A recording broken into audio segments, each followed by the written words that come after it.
100 days of deep work and closely working with business owners চ্যালেঞ্জের কিছু update share করব। আজকে চ্যালেঞ্জের ডে 9। চ্যালেঞ্জিং যাচ্ছে। চ্যালেঞ্জিং যাচ্ছে। সো আজকে হচ্ছে চ্যালেঞ্জের আমি কিছু জিনিস মডিফাই করলাম। লাস্ট 7 days কাজ করার পরে আমার মনে হয়েছে যে এখানে আরও কিছু মডিফিকেশন করলে চ্যালেঞ্জটা আরও চ্যালেঞ্জিং করা যায়, আরও বেটার করা যায়, বা আমি যে গোলটা অ্যাচিভ করার জন্য কাজ করছি এই গোলটা আরও ভালোভাবে অ্যাচিভ করা যাবে। সো আমার যেহেতু আরও অনেক বেশি টাইম থাকছে ডিপ ওয়ার্ক করার পরে, এবং ডিপ ওয়ার্ক করার ফলে আগে যখন ডিস্ট্রাক্টেড হয়ে এলোমেলোভাবে এক এক সময় এক একটা কাজ করতাম, সবগুলো কাজ গুছিয়ে করার ফলে দেখা যাচ্ছে অনেকটা টাইম বেঁচে যাচ্ছে।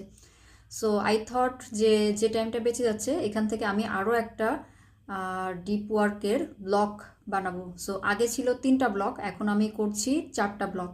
এবং আরেকটা জিনিস আমি রিয়েলাইজ করেছি, সেটা হচ্ছে যে দিনগুলোতে আমি একটু আর্লি ঘুম থেকে উঠে কাজ শুরু করেছি, লাইক 4টা 4:30টার মধ্যে, ওই দিনগুলোতে আমি আরও বেশি টাইম পাচ্ছি এবং আরও বেটার রেজাল্ট প্রডিউস হচ্ছে। সো আই এম প্ল্যানিং যে এখন থেকে বাকি যে 90 days থাকবে, এই ডেগুলোতে আমার দিনটা শুরু করা 4টা 4:30টার মধ্যেই। সো যাতে আমি আরও বেশি টাইম পাই ফোকাস ওয়ার্কগুলো করার জন্য। সোফার মডিফিকেশন এগুলাই আসছে। আর বিজনেস ওনারদের সাথে কাজ করার যে আপডেটটা, সেটা হচ্ছে এই সপ্তাহে প্রথম 8 দিনে আমি 4জনের সাথে কাজ করছি এবং 4জনকেই ফলো আপে রেখেছি। যে তাদের সাথে ফার্স্ট কনভারসেশনে আমার যে অবজারভেশন ছিল, আমি যে সাজেশনগুলো দিয়েছি, বা একজনের সাথে কন্টিনিউয়াসলি কাজ করছি, সো তাদেরকে ফলো আপে রাখা। নেক্সট আমার অবজারভেশনের পরে যে এক্সিকিউশন অ্যাকশন স্টেপগুলো দিয়েছি, সেটা থেকে কি রেজাল্ট আসছে বা নেক্সট তারা কী করছে, এই জিনিসগুলো নিয়ে ফলো আপ করছি।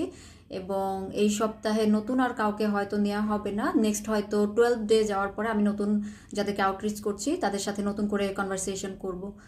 সোফার ডে 9-এ আপডেট এটাই। হোপফুলি সামনের দিনগুলা আরও চ্যালেঞ্জিং হবে, এবং চ্যালেঞ্জিং হওয়ার জন্যই।